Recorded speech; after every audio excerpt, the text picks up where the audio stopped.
Вместо обычного белого халата защитный противочумный костюм, а еще очки, маска и бахилы. В такой спецодежде, несмотря на жару и другие неудобства, Мальвина Шихшабекова работает с самого начала пандемии в Дагестане.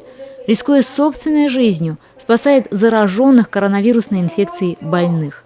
Всевышний Аллах так сделал, что дал нам такую возможность помогать людям.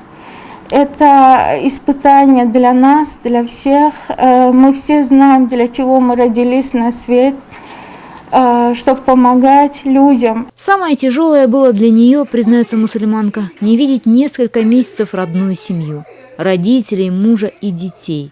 Близкие с пониманием отнеслись к такому жесткому режиму. Каждый день по видеозвонкам мы как-то общались. Самое трудное у нас воспринимала маленькая, мелкая, так как она с самого рождения была со мной, поэтому все время плакала. У Мальвины 3 детей. Не видеть маму больше месяца было для них тяжким испытанием. Особенно переживали, что она сама может заразиться коронавирусом. Да, я сильно скучал, я не очень сильно скучал, когда ее не было. Вообще мамы не хватало. Мусульманка и ее коллеги-врачи все же несколько раз переболели коронавирусной инфекцией. Но, выздоровев, возвращались на работу в красную зону. Они просто не могли поступить по-другому. Медиков не хватало, а больных коронавирусом становилось все больше. Мы все болели, даже уже по 2-му кругу пошли, те, которые болели у нас.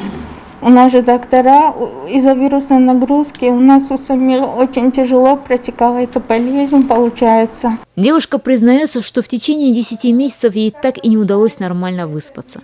Она переживала за своих пациентов, не могла оставаться равнодушной к происходящему вокруг. Со смены ты выходишь, пока обработаешься, пока подготовишься, пройдет часа 2.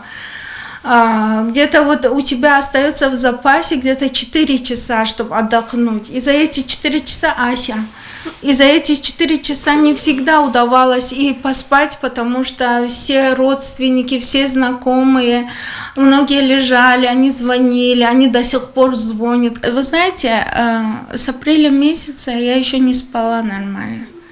Вот я должна устать до такой степени, чтобы даже сны не видеть. Я боюсь нормально спать. Каждый больной – это история жизни. И каждый раз врачам было нелегко терять пациентов. И также тяжело говорить об этом их близким. Там мама звонит, или муж, или дети. Они звонят, они еще не знают, что она умерла. И они звонят, понимаете?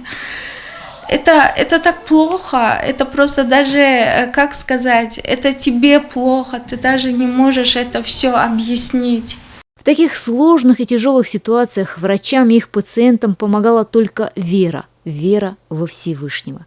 Это всегда выручало нас успокаивало, потому что Аллах дает болезнь и дает излечение. Я надеюсь на всю волю Аллаха, что и излечение мы получим все, лекарства от этой болезни. Мальвина продолжает работать в больнице в красной зоне и сейчас. Спасает вместе с другими врачами пациентов от коронавируса. Мусульманка считает, что это ее истинное призвание, на которое ее направил Всевышний. Пасиман Бурзиева, Рамазан Магомедов, канал Ариф, Дагестан. Если есть темы и события, которые вы считаете, что нужно осветить, напишите нам news@alif.tv.